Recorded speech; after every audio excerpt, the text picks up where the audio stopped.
Hi friends, అందరికీ నమస్కారం. Friends, AP మొత్తం దేశవ్యాప్తంగా కూడా మళ్ళీ 4 రోజులు సెలవులు, ఇవన్నీ మూసివేత. అసలు ఏం జరిగింది, ఏంటి వివరాలు తెలుసుకుందాం. వీడియో పూర్తిగా చూడండి, అలాగే తప్పకుండా లైక్ చేయండి. మరిన్ని అప్డేట్స్ కోసం ఛానల్ని సబ్స్క్రైబ్ చేసుకోండి. ప్రభుత్వం నుంచి వచ్చే ముఖ్యమైన అప్డేట్స్ అన్ని మన ఛానల్ ద్వారా మీకు ఎప్పటికప్పుడు తెలియజేయడం జరుగుతుంది. అలాగే వీడియోని ఒక లైక్ చేస్తే మరింతమందికి ఇన్ఫర్మేషన్ చేరుతుంది. వివరాల్లోకి వెళ్ళిపోదాం. దేశవ్యాప్తంగా 4 రోజుల పాటు బ్యాంకులన్నీ కూడా మూసివేయనున్నారు.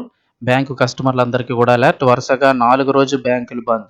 బ్యాంకులకు వరుస సెలవులు రానున్నాయి. దీంతో బ్యాంకు పని నిమిత్తం వెళ్లే వినియోగదారులందరూ కూడా బ్యాంకులకు ఏ రోజుల్లో సెలవులు ఉన్నాయో తెలుసుకొని వెళ్ళడం చాలా ముఖ్యం. లేకుంటే మీ సమయం వృధాతో పాటు కొంత నష్టపోయే అవకాశం ఉంది. ఇప్పుడు వరుసగా 4 రోజుల పాటు బ్యాంకులు మూసేస్తున్నారు. ఎందుకని చూస్తే బ్యాంకు ఉద్యోగులు మళ్ళీ సమ్మెకు దిగుతున్నారు. 5 రోజుల పని దినాలను కోరుతూ జనవరి 27న సమ్మె ప్రకటించారు. సాధారణంగా చూస్తే ఇప్పుడు ప్రతి నెల 2వ శనివారం నాడు, అలాగే 4వ శనివారం, ఆదివారం బ్యాంకులు మూసివేయి ఉంటాయి. ఇక గణతంత్ర దినోత్సవం సందర్భంగా ఈ జనవరి 24వ తారీఖున కూడా సెలవు అయితే ఉంది.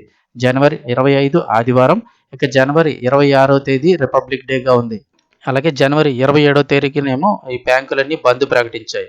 ఇది జరిగినట్లయితే కనుక ఇక రేపు ఎల్లుండి మాత్రమే మీరు వర్క్ చేసుకోవడానికి, రానున్న ఈ 2 రోజులు మాత్రమే మీరు ఏవైనా బ్యాంకు పనులు ఉంటే చూసుకోవాల్సి ఉంటుంది. లేదంటే వరుసగా 24, 25, 26, 27 మొత్తం 4 రోజుల పాటు వరుసగా బ్యాంకులు అయితే మూసివేస్తారు. బ్యాంకు ఉద్యోగులు వారానికి 5 రోజుల పనిభారం తగ్గుతుందని, తమ కుటుంబాలతో ఎక్కువ సమయం గడపడానికి వీలు కల్పిస్తుందని, అలాగే తమ ఉత్పాదకతను కూడా మెరుగుపరుస్తుందని భావిస్తున్నారు. చాలా వరకు భారత ప్రభుత్వ కార్యాలయాలు, ఆర్థిక సంస్థలు ఇప్పటికే వారానికి 5 రోజుల పనిదినాన్ని అనుసరిస్తున్నాయి. బ్యాంకులు కూడా దీన్ని అనుసరించాలని యూనియన్లు డిమాండ్ చేస్తున్నాయి.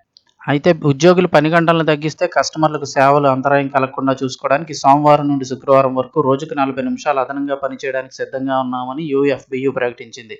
యూఎఫ్బియు అంటే United forum of bank unions ప్రకారం ఆర్బీఐ, ఎల్ఐసి, జిఐసి మొదలగునట్టు ఇప్పటికే 5 రోజుల పనివారాన్ని అనుసరిస్తున్నాయి.